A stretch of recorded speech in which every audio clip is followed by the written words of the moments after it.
Sibona ukulahlekelwa kwezindlebe zezingane ngokuvamile e-Apollo Children Hospitals.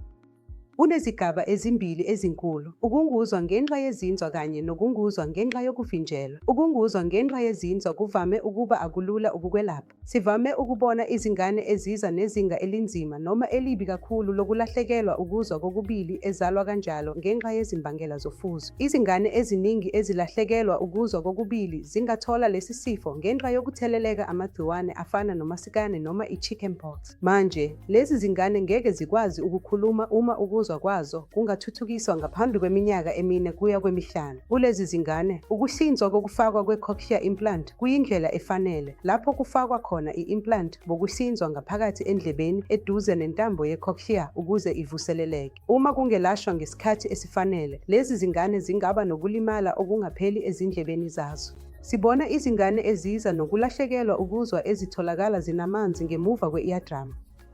Manje, lokhu kungenzeka ngenxa yezimbangela ezivamile ezifana nokukhula kakhulu kwama-tonsils nama-adenoids okuvimba umoya. Kungenzeka futhi ngenxa yezifo ezifana ne-tonsillitis, i-adenoiditis kanye ne-sinusitis. Iseluleko sami kuwo wonke umuntu kungaba ukubheka ngokungathi ukungezwa kahle kwezingane futhi kwenze ingane yabo ihlolwe ngaphandle kokubambezeleka okwengeziwe ukuze kugcinwe ukuzwa kwayo. Ngiyabonga.